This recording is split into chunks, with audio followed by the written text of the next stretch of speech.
My topic is Vedic literature has the main soul of Indian art.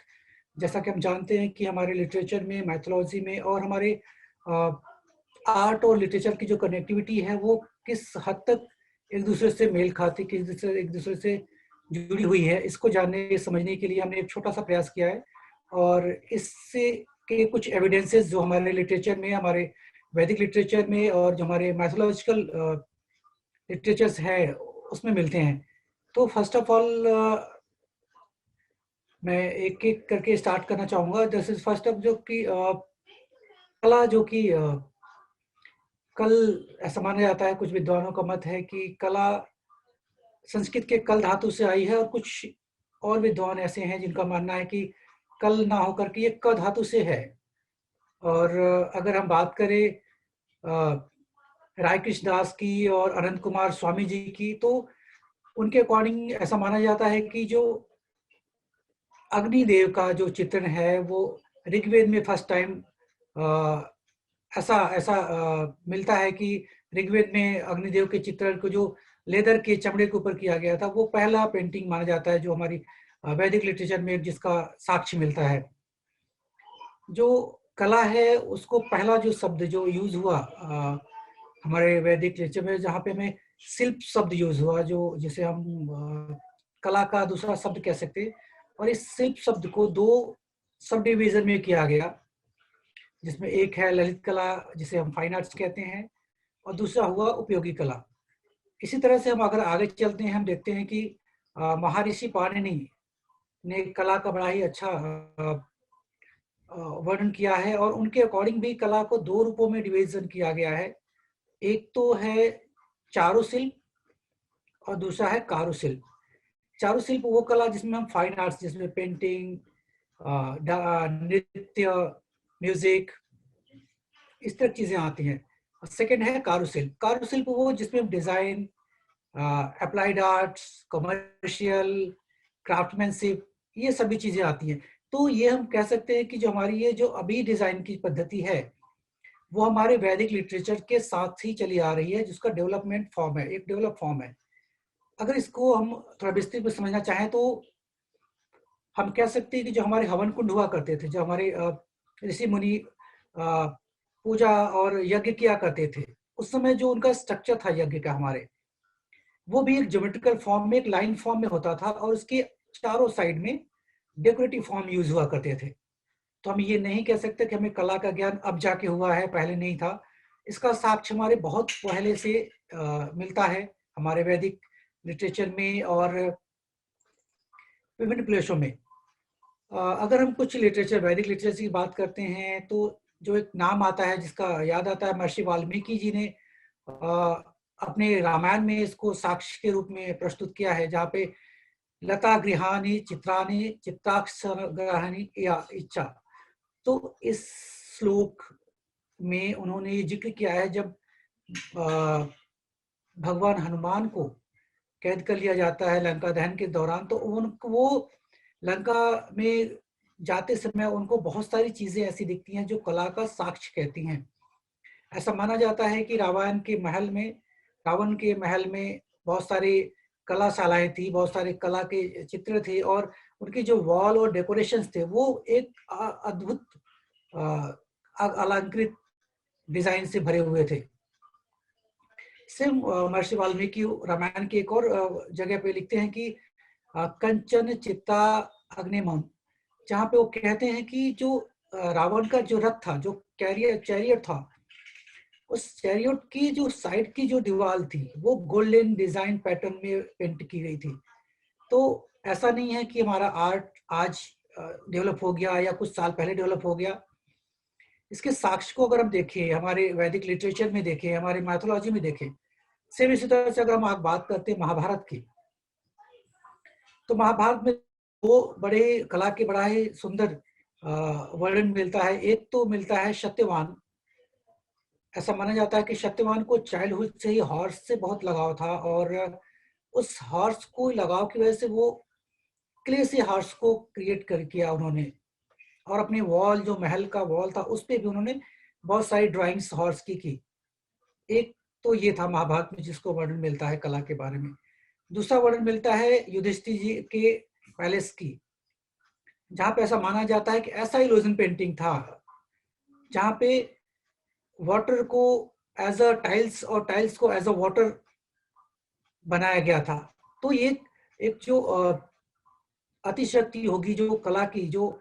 कितना develop art था उस समय, जहाँ पे महाभारत के टाइम में भी इस तरह से इल्यूजन आर्ट की बात की गई और इसको वर्णन किया गया। ऐसे ही कला का डेवलपमेंट अलग अलग टाइम पे अलग अलग ऋषि मुनियों ने, अलग अलग मनीषियों ने किया। इसी में से एक आता है अष्टाध्यायी। अष्टाध्यायी में अगर वर्णन की बात करें तो वहां पे महर्षि पाणिनि ने कला को बड़े ही सुंदर तरीकों से प्रस्तुत किया था, और उन्होंने भी दो वर्ड यूज किया, एक तो चारु वर्ड और दूसरा कारु वर्ड। ये सेम जैसे पहले हमने बात की कि कला को दो भागों में डिवाइड किया गया, एक दृश्य कला, विजुअल आर्ट, फाइन आर्ट जिसे हम कहते हैं, जिसमें painting, sculpture, poetry, performing arts ये आए। दूसरा आया कारू आर्ट। कारू में के अंतर्गत जैसे applied art, design, architecture, interior, product design, ये सारी चीजें डिवीजन हुई जो अभी हमारी आधुनिक कला के रूप हैं। तो कला की डेवलपमेंट और उसकी जो बेस है, अगर हम बात करें नाट्यशास्त्र की, भरत मुनि द्वारा रचित नाट्यशास्त्र, तो नाट्यशास्त्र में भी भरत मुनि ने जो डांस और डांस के टाइम पे जो एक जेस्चर होता है और जो एक हैंड का जेस्चर होता है और जो पोस्चर्स होते हैं, बॉडी पोस्चर्स, ये सभी का वर्णन बड़े सुंदर तरीके से किया। इसके साथ साथ ही उन्होंने आर्ट के दो फॉर्म, एक तो पेंटिंग और एक क्राफ्टमैनशिप की बात की। तो आर्ट का जो विस्तृत डेवलपमेंट है, अगर हम इसकी बात करें तो कला की एक जो बेस जिसे हम कहते हैं, जिसे limbs of, 6 limbs of art, Indian art कहते हैं, तो अगर उसकी बात करें तो कामसूत्र जो महर्षि वात्स्यायन ने लिखा, तो कामसूत्र में उन्होंने 64 टाइप्स के फॉर्म्स ऑफ आर्ट्स की बात की है, जिसमें कला के डिफरेंट डिफरेंट तरीकों को, डिफरेंट डिफरेंट पैटर्न्स को, डिफरेंट डिफरेंट हमारे हर एक दैनिक चर्या में जो भी काम करते हैं उसमें किस तरह से कला इन्वॉल्व होती है, इसका वर्णन कामसूत्र में वात्स्यायन जी ने किया। वही उन्होंने कला में आर्ट को लेकर के भी जो वर्ड के हैं, जो कला के जो शब्द हैं, उसको लेकर के उन्होंने एक श्लोक कहा था, षडंगा की बात कही थी उन्होंने। हालांकि उसका विस्तृत जानकारी, अगर विस्तृत वर्णन देखा जाए तो विष्णु धर्मोत्तर पुराण में मिलता है इस षडंगा के बारे में। षडंगा को as a base of Indian art कर सकते हैं, क्योंकि उसी बेस को लेकर के आज तक की जो भी कला, जो भी संरचना, जो भी डिजाइन, जो भी आर्ट होते आए हैं, उसी को बेस में मान के काम होते गए हैं। और सिर्फ एक श्लोक, जिसके श्लोक के ये 6 लक्षण, जो 6 एलिमेंट्स हैं, ये कितना कारगर है आर्ट को तब से लेके अब तक आगे बढ़ा ले आने में। रूप भेदा प्रमाणाली भावलावन योजनम सादृश्यम वर्णिका भंग इति चित्त सदगंकम। इस दो लाइंस के श्लोक में और 6 एलिमेंट्स को लेके इतना सुंदर तरीके से, इतनी विस्तृत जानकारी को संजोकर विष्णु धर्मोत्तर पुराण में दिखाया गया है, जहाँ पे रूप भेदा मीन्स हर एक इंडिविजुअल की अपनी कैरेक्टर होता है, हर कोई अपनी एक दूसरे से अलग पहचान होती है। दूसरा प्रमाणानी, हर किसी का एक प्रोपोर्शन होता है, बच्चे का अलग होता है, बड़े का अलग होता है, और सीनियर, एजेड, और इनफैक्ट कि हर एक इंडिविजुअल्स जो हैं, हर किसी का एक प्रोपोर्शन होता है उसके टाइम के अकॉर्डिंग, साइज के अकॉर्डिंग। और भाव, बिना भाव की कोई भी पेंटिंग, कोई भी क्रिएशन, कोई भी आर्ट फॉर्म, कोई भी डांस, कोई भी म्यूजिक क्रिएट करना असंभव सा है। सो भाव का कितना सुंदर इम्पोर्टेंस है, लावण्य। और जो भी चीज़ हम क्रिएट करते हैं, जो भी चीज़ हम बनाते हैं, चाहे वो पेंटिंग हो, चाहे वो आर्ट हो, चाहे म्यूजिक कंपोजिशन हो, चाहे डांस हो, परफॉर्मेंस हो, जब उस तक उसमें सुंदरता नहीं होती, जब तक उसमें लावण्य नहीं होता, उसकी जो आकर्षण करने की क्षमता होती है बहुत कम हो जाती है। तो इतना इम्पोर्टेंट है लावण्य का, क्या कितना इम्पोर्टेंट है। और सादृश्यम, सादृश्यम का मीन्स है यहाँ पे हम स्किल की बात करते हैं, चाहे कोई परफॉर्मर हो, कोई डांस हो, कोई आर्टिस्ट हो, कोई डिजाइनर हो, उसकी जो स्किल होती है, जो उसकी डेडिकेशन उस वर्क को लेकर होती है, उसके बारे में बात की गई कि वो जो चीज देखता है, जैसा सोचता, उस तरह से सेम टू सेम बना लेता है। तो ये सादृश्यम। और वर्णिका भंगम, वर्णिका भंग, अगर नॉलेज नहीं है किसी एक आर्टिस्ट को, किसी एक क्रिएटर को अगर नॉलेज नहीं है, अगर किसी एक डिजाइनर को नॉलेज नहीं है, वर्णिका मीन्स कलर, अगर कलर का नॉलेज ही नहीं है तो वो किस तरह से पेंटिंग क्रिएट कर सकता है, किस तरह से कोई डिजाइन कर सकता है, कैसे कोई फैशन कपड़े डिजाइन कर सकता है। तो ये सभी चीजें, कैसे इंटीरियर की कलरिंग हो सकती है, कैसे प्रोडक्ट की कलरिंग हो सकती है। तो ये 6 एलिमेंट आर्ट के फॉर्म के, जो हमारे 6 लिम्स ऑफ इंडियन आर्ट जिसे हम कहते हैं, ये सिर्फ हमारे पेंटिंग में ही नहीं, हमारे जो अदर कलाएं हैं उसमें भी ये लागू होता है। अगर बात करें आगे चल करके कि हमारे जो महर्षि पाणिनि की बात करें, तो उन्होंने अपनी किताब में बहुत पहले जो लिटरेचर में उन्होंने एक वर्ड यूज किया था, प्रतिकृति। प्रतिकृति का मीन्स होता है एक डेकोरेटिव ड्राइंग्स, एक लाइन ड्राइंग्स जिसे क्रिएट करना, उसे उन्होंने प्रतिकृति का नाम दिया। यही प्रतिकृति जब मुगल आए और उन्होंने आर्ट फॉर्म में अपना इंटरेस्ट दिखाया, जहांगीर शाहजहां के टाइम पे, अकबर के टाइम पे बहुत सारे काम हुए आर्ट में, मुगल आर्ट फेमस हुआ मिनिएचर पेंटिंग के लिए। तो उस समय जो ह्यूमन फिगर बने, जो व्यक्ति चित्र हुए, उसी प्रतिकृति का डेवलपमेंट फॉर्म है सबीह, उसका नाम पड़ा सबीह। और मुगल के बाद जब इंग्लिश लिटरेचर में हम देखते हैं तो एक वर्ड आता है पोर्ट्रेट, जहाँ पे हम मोनालिसा की पेंटिंग की बात करते हैं, वहां पे हम वही वर्ड, जो प्रतिकृति थी वो प्रतिकृति थे सभी, या सभी से फिर पोर्ट्रेट में आ गई। It's a conversion from the और वैदिक टाइम से किस तरह से वो डेवलप होते हुए और आज आधुनिक कला कहाँ से कहाँ पे आ गई है। इसका एक, अभी ये आधुनिक कला का एक बड़ा ही सुंदर उदाहरण है। एक आर्टिस्ट थे हमारे सैयद हैदर रजा, जो हमारे वेदास में जो हमारे तंत्र यंत्र और चक्रास का जिक्र है, जो इनका डेवलपमेंट दिखाया गया, जो उसका जिक्र होता है, जिनकी इंपॉर्टेंस के बारे में हम बात करते हैं,